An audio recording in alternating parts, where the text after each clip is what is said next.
আমি এখানে স্টিচ কমান্ডটা নিয়ে আলোচনা করব। স্টিচ হচ্ছে কোনো একটা অবজেক্টকে বিস্তৃত করা, বৃদ্ধি করা। স্টিচ এর মাধ্যমে মূলত কোনো একটা অবজেক্টকে আমরা বৃদ্ধি করব বা বিস্তৃত করব। এর মাধ্যমে আবার কোনো অবজেক্টকে পার্সপেক্টিভও করা যায়। এখানে একটা ফাইল আমি ওপেন করে দেখতে পাচ্ছি। এটা প্র্যাকটিস ফাইলস ফোল্ডার মধ্যে লেসন 8 ফোল্ডার মধ্যে স্টিচ নামে দিয়ে দেওয়া হয়েছে।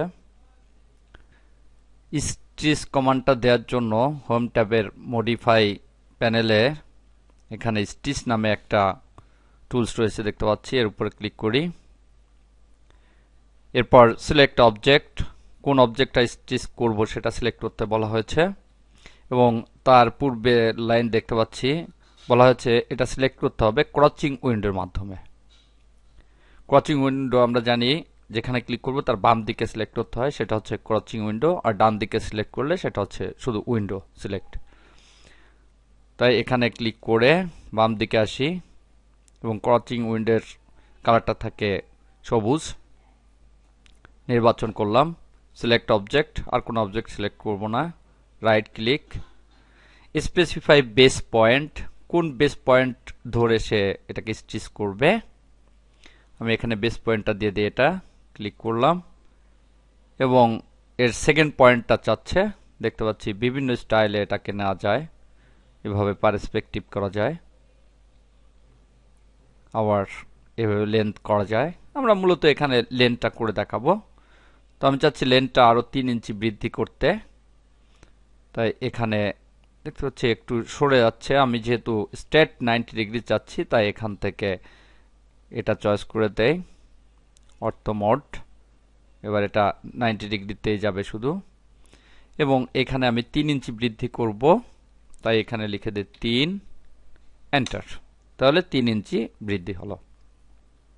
আবার আরেকটা অবজেক্টকে আমি বৃদ্ধি করি, নিচের দিকে প্যান করি।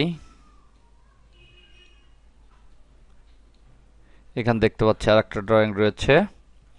আমি এটাকে স্টিচ করে এদিকে নিয়ে আসবো। এবার আমি কমান্ড উইন্ডো থেকে কমান্ডটি দিব। তাই কমান্ডের সামনে লিখে দিই স্টিচ,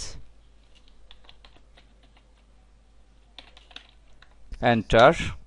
সিলেক্ট অবজেক্ট, ক্রস উইন্ডোর মাধ্যমে সিলেক্ট করতে হবে। তাই এখানে ক্লিক করে বাদিকে সিলেক্ট করি, সিলেক্ট হলো। রাইট ক্লিক করে সিলেক্টটা বাদ দেই। এখান থেকে বেস পয়েন্ট আমি ডান দিকে চাচ্ছি, এটাকে 3 ইঞ্চি বাড়াবো। তাই এখানে 3 লিখে এন্টার। তাহলে ডান দিকে এটা 3 ইঞ্চি বেড়ে গেল। এবার এটাকে জুম আউট করি এবং প্র্যাকটিক্যালি একটা উদাহরণ আমি এখানে দেখি। এখানে দেখতে পাচ্ছি একটা আলমারির ছবি। এখানে আমি এই টিভি এবং এই প্লেয়ারগুলো এখান থেকে মুছে দেই, মুছে গেল। এবার এখান থেকে ক্রস উইন্ডোর মাধ্যমে এগুলো মুছে দেয়, এটাকেও মুছে দেয়, এটাকেও মুছে দেয়। এবার এটাকে আমি একটা বুক সেলফ তৈরি করব। প্রথমে স্টিচ টুলসটার উপরে ক্লিক করি, এটাকে ক্রস উইন্ডোর মাধ্যমে নির্বাচন করি,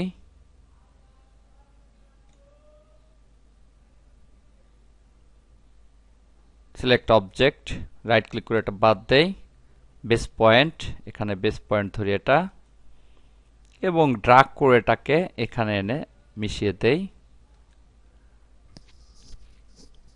এবার এই দুইটাকে স্টিচ করে আমি এর সঙ্গে মিশাবো। জুম ইন করি, আবার স্টিচ কমান্ডটা দিব। এখানে স্টিচ টুলের উপর ক্লিক করি, সিলেক্ট অবজেক্ট, এখান থেকে অবজেক্ট দুইটাকে নির্বাচন করি ক্রস উইন্ডোর মাধ্যমে। সিলেক্ট অবজেক্ট, এটাকে বাদ করে রাইট ক্লিক করে বেস পয়েন্ট নির্বাচন করি। এখান থেকে আমি এখানে মেশাবো, কিন্তু অ্যাকুরেট ভাবে মেশানোর জন্য এখানে একটা চিহ্নর প্রয়োজন আমার। তাই অবজেক্ট স্ন্যাপের উপর রাইট ক্লিক করে এখান থেকে পারপেন্ডিকুলারটা নির্বাচন করে দেই, অর্থাৎ যেখানে মিশবে সেখানে একটা স্ন্যাপ দিবে। এখানে ক্লিক করলাম। এবার এটাকে ট্র্যাক করে যখন আমি এই দাগের পর মিশবে তখন দেখতে পাচ্ছি এখানে একটা এল এর মতো চলে আসছে। এখানে গিয়ে ক্লিক করতে হবে, এটা মিশে গেল। এবার এটাকে জুম আউট করি, তাহলে দেখতে পাচ্ছি এটা একটা বুক সেলফ তৈরি হয়ে গেল। এভাবে স্টিচের মাধ্যমে কোনো অবজেক্টকে ছোট বড় করে বিভিন্নভাবে অ্যাডজাস্ট করা যায়।